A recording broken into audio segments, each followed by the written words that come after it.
Mabilis siyang napalayo sa nahulog na tray, ni hindi niya alintanang napasong balat mula sa mainit na sabaw na bitbit niya kanina. Mas malala pa rin ang kaba niya ngayong nakita muli si Lyndon.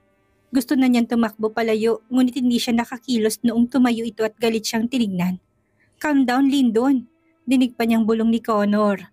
Nanginginig ang labi niya, halos mangilid ang mga luha mula doon.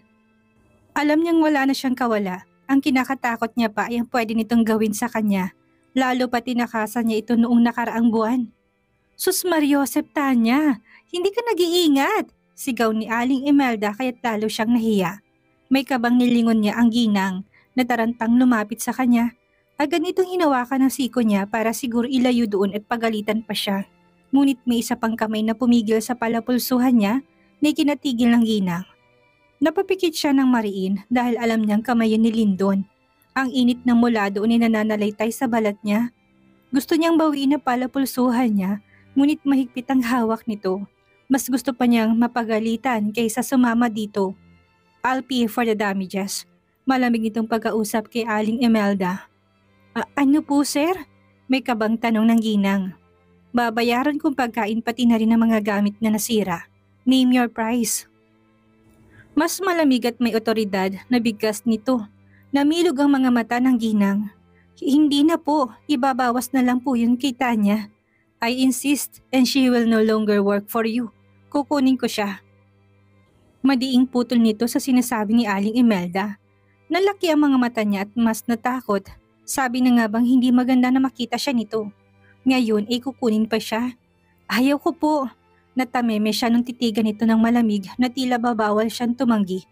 "Pack your things, you will be leaving this cheap canteen." Mainis na bulong nito. Napalunok siya at napalingon kay Aling Imelda na tila galit na rin dahil sa narinig. Namewang nito at matalim na tumingin kay Lyndon. "Aba, sige, sama mo yan at umalis kayo rito. Mata pobreng mayaman." Inis na sigaw nito. Siya nang nahiya sa ilang kumakain pero si Lyndon ay mukhang walang pakialam.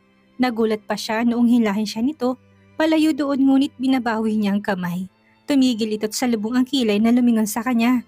Ni hindi nito pinansin si Connor na tumapik sa balikat nito. "Don't make a scene here." Paalala pa ni Connor dito ngunit hindi naman ito nilingon. Kahit pa natatakot siya sa klase ng titig nito ay nilakasan niya ang loob na tapatan ang tingin nito. Hindi naman pwedeng ito lagi ang nasusunod. Hindi nito hawak ang buhay niya. "Hindi ako sasama sa'yo." May tapak at tatag niyang bigkas. Naningkit ang mga mata nito at mas lalong nadipina ang panga noong umigting iyon. Humigpit ang hawak nito sa palapulsuhan niya. Ngunit hindi siya dumaing para ipakitang hindi siya nito may sasama. "What did you say?" Malamig at madiing tanong nito. Tinaas niyang noot walang takot na sinalubong ang nakakatakot nitong titig. "Hindi ako sasama. Who told you that? You have a choice. Isasama kita. Tapos ang usapan." Mabagsik na sambit nito. Umawang ang mga labit niya at napakurap. Ano bang karapatan nito para manduhan ang buhay niya? "That's too much, Lyndon," bulong ni Connor. Ngunit tila hindi na talaga makikinig si Lyndon sa kaibigan. Natuloy siya sa kinatatayuan nung dumukwang ito tinapat ang labi sa kanyang tenga. "Choose, sasama ka o sasama ka?" Madiin itong tanong. Kinagat niyang ibabang labi sa inis. Wala naman siyang pagpipilian sa mga sinabi nito. Duda rin siyang makakatakas pa siyang ngayon. Tingin niya hindi talaga siya nito pakakawalan. Pero ano namang mangyayari sa kanya kung isasama siya dito? Tsak na marami magagalit lalo ng mga anak nito. "I'm waiting. Bubuhatin kita kapag hindi ka sumagot." "Oo na," inis niyang sagot na nakapagpatahimik dito. Naiiyak ngunit galit niya itong tiningnan. "Masaya ka na? Sasama ko pero labag sa loob ko." "Shit, I don't care for as long as you're going with me." Walang emosyong bigkas nito. Naningkit ang mga mata niya rito. "Ang sama mo. We're both senior here. Tingin mo basta lang kitang pakakawalan?" Malamig na tugon nito. Muli siyang napapikit ng mariin, hindi na yata marunong mag-isip ng tama. "Iiwan ko na kayo dito. Ayoko madamay. Malaki na kayo, alam niyo na yan." Paalam ni Connor kaya't napamulat siya ng mga mata. Mas lalo siyang nawalan ng pag-asa dahil doon. Walang tutulong sa kanya. Maging mga kaibigan ni Lyndon ay ayaw makialam. Duda namang tutulong si Julio. Isa pa wala sila dito. "Bitawan mo ko," inis niyang bulong. Imbis na bitawan ay mas sinapit siya nito na itukod niya tuloy ang palad sa dibdib nito. "We're going now." Hindi ako aalis na hindi kasama anak ko. Matatag niyang bigkas. Natigilan ito tila na tauhan, mukhang noon lang nito naalalang may anak nga siya. Fine, kunin natin ang anak mo. Akmang muli siya nitong tatangayin pero hinila niya ito pabalik sa mismong karinderya. Kunot noo lang itong nagpatangay at hindi umimik kahit paano madaanan nilang muli si Aling Imelda na may masamang tingin kay Lyndon. Bukas ko ibibigay ang sahod mo, Tanya. Ani pa ng ginang na binigyan niya na mapagpaumanhing tingin. Don't bother paying her. Lyndon, stop! May bantang bulong niya dito kaya tumigting na lang ang panga nito. Inirapan niya ito't hinila papasok sa loob para kunin si Gavin sa higaan. Binabawi niya sanang kamay upang mabuhat ang anak ngunit naunahan siya nito at ekspertong kinuwang anak niya gamit lang isang kamay nito. Mangha pa siyang makitang buhat nito si Gavin sa isang braso nito. Let's go. The chopper must be waiting already. Malamig nitong bigkas bago siya muling hinila. Ano, chopper? Ngayon tayo aalis? Tarantang tanong niya rito. Salubong lang ang kilay nito at kahit pinagtingin na sila ng mga katrabaho niya ay tuloy-tuloy lang sila sa labas. Ayokong umalis kagad. Bukas kung gusto mo. Shh! I have better plans for you. And I couldn't wait for another day. Seryosong pag-amin nito na nagbigay ka ba sa kanya? Heto na ba ang plano sinasabi nila, Julio? Anong balak mong gawin sa akin? May kabang tanong niya rito. A lot, but I need to bring you first to Manila. Mas seryosong bigkas nitong kumuha sa atensyon niya. Bahagya siyang nakapagpag-asa lalo pat gusto talaga niyang pumunta ng Maynila. Ngunit ang klase ng tingin ni Lyndon ay nagbabanta at nagsasabing na sa panganib siya. Don't get too excited. Hindi kita dadalhin doon para magsaya. Walang emosyong paalala nito na tumunaw ng pag-asa sa puso niya. Kinakabahan siya buong biyahe nila. Sinakay nga siya nito sa chopper pati si Gavin na hawak-hawak pa rin ito. May safety gear naman at headphones pero hindi pa rin mawalang kaba niya. Napahawak pa siya ng mahigpit sa braso ni Lyndon noong lumapag sa pinakataas ng building ang chopper. Pumikit siya ng mariin hanggang sa tuluyang makalapag ang chopper. We're here, in Manila. Sambit nito kaya't nagmulat na siya ng mga mata. Halos malula siya matapos na pagtantong nasa pinakamataas silang building. Mabuti na nga lang ay nalalayan siya nitong makababa sa chopper kung hindi mahihilo siya.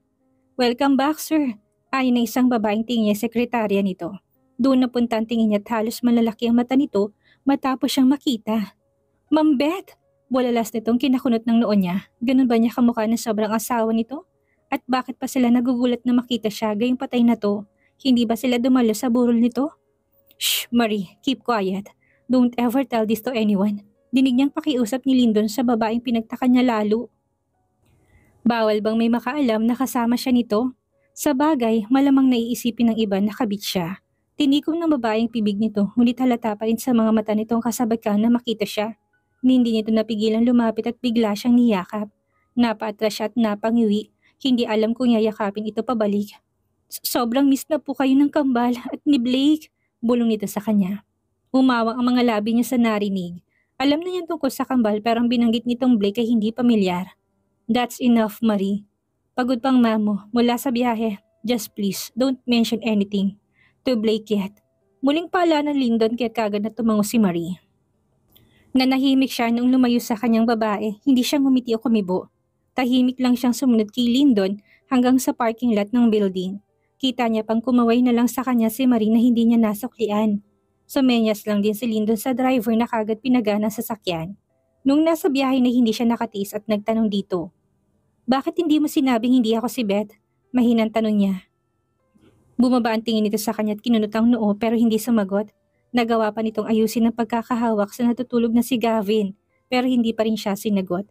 Pinirmin niyang mga labit hindi nagtanong muli pero tinatak niya sa isip niya na kukumprontahin nito kaagad kapag nakarating sila sa destinasyon nila. Hindi nga lang niya inaasahan na hindi bahay ang pupuntahan nila. Building yun at sa pinakataas pa sila nagtungo. This is my penthouse. You'll be staying here with me and your son. Malamig ditong turan. Hindi siya kumibo pero sumunod siya rito nung buksan itong pinto. Literal na napanganga siya sa ganda ng loob noon at kahit yata hindi siya gumala sa loob ay alam niya ang bawat parte noon. Napakurap siya matapos may ilang alaalang sumagi sa isip niya. Dito rin ba tumirang asawa at anak mo? Hindi niya mapigilan tanong. Natigilan ito sa pag-akyat ng hagdan at nilingon siya mula sa likod. This used to be our house. Mapait nitong turan bago nagpatuloy sa pag-akyat sa hagdan. Napatitig siya sa malapad nitong likod na natatakpan na suot nitong puting long sleeve. Bakit pakaramdam niya ay mas lalo lang itong gustong saktan ng sarili at talagang binalikan pang bahay kung saan tumira asawa nito. Nagsalubong ang kilay niya matapos matantong baka iniisip pa rin nito na siya si Beth. Sa naisip ay nagmarcha siya paakyat ng hagdan. Naabutan niya pa ito nang galing sa isang kwarto pero wala na sa mga bisig nito si Gavin. Sandali nga, bakit mo ba ako sinama dito? May hina ngunit gigil niyang tanong. Nilagay nitong hintuduro sa mga labi nito tahimik na sinarang pinto. Your son is still sleeping, keep quiet. Bale walang paalala nito bago siya tinalikuran. Napamaang siya't kagad nga sumunod dito. Sa malaking kwarto sila dinala ng mga paa nito. Gaya ng tanong ko kanina, bakit hindi mo sinabi kay Marie na hindi ako si Beth? Saka sino si Blake? Bakit bawal sabihin sa kanya nandito ako? Sunod-sunod niyang tanong dito. Tumalikod lang itong sinundan niya pero tumigil ang mga paa niya matapos makitang kinakalas itong botones ng suot na long sleeve.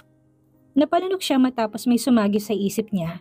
Pamilyar sa kanyang ganitong eksena pero alam na hindi pa nangyari. Napaatras siya nung tuluyan nitong hinubad ang long sleeve at tumambad sa kanyang likod nito. Napasinghap na naman siya matapos makita ang tattoo nito. Ilang beses na niyang nakita yun sa panaginip niya pero iba pa rin ang dating ngayong personal niya na muli yung makikita. I brought you here because I think you belong here. Walang emosyong bigkas nito. Natauhan siya doon at umiwas ang tingin na sumulyap ito sa kanya. Baka kasi isipin nito na pinapantasya niya ito. Hindi ko gustong mapunta dito. Kaya ko ring magpunta ng Maynila na mag-isa. Matapang yung sagot kahit pa nakaiwas ng tingin. Nahigit niyang hininga matapos maramdaman ang paglapit nito. Napatras pa siya muli para lang hindi sila magdikit. I don't care.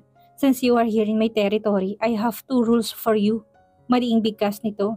Agad siyang napaharap dito at napataas ng kilay.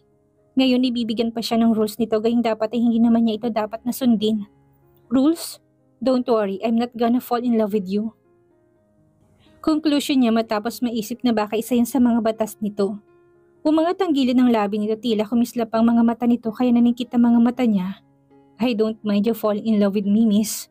Mayabang na bigkas nitong kinainis niya. Delikado talagang puso niya dito pero pipilitin niya hindi mahulog. Lalo at pinagbabawal ang relasyon nilang dalawa. Tss, anong rules ang sinasabi mo? Liko niya na lang sa usapan, muli itong humakbang kaya't muli siyang matras. Sumeryoso rin ang titig nito na ikinakaba niya. First, susundin mo lahat ng gusto ko. Maliwanag na bigkas nito. Tinikwas niya ang kilay upang pagtakpan ang kabang nararamdaman. Bakit? Sino ka ba ha? Kiniling tong ulot mas tumitig sa kanya ng seryoso. If you want to be safe, you will only follow me. Anitong umigting pa nga. Malamig niya itong sinundan dahil alam niya hindi niya mananalo dito. Fine. Anong pangalawa? Nag-isang linya mga labi nito bago nagsalita. Second, walang dapat makaalam na hindi ikaw si Beth. Mas mahina, ngunit maliwanag pa ring bigkas nito. Nagpanting ang tenga niya at namilog ang mga mata dahil doon naituro niya pang sarili. Ayaw mong malaman nilang hindi ako si Beth? Maang na tanong niya. Exactly. Walang ligoy na sagot nito. Naningkit ang mga mata niya kay Lyndon. Pero hindi naman ako si Beth. Napatras siya muli matapos makitang tila mas nagalit ito sa sinabi niya. Muling umigting ang panga nito at halos hindi siya nakakilos nung haklitin itong braso niya tilahin palapit dito. Nanindig pang balahibo niya nung pasadahan ng ilong nitong leeg niya at bigyan ng basang halik ang kanyang panga. Magiging si Beth ka, period. Madiing bigkas nito na lalo nagpakabog sa puso niya sa kaba.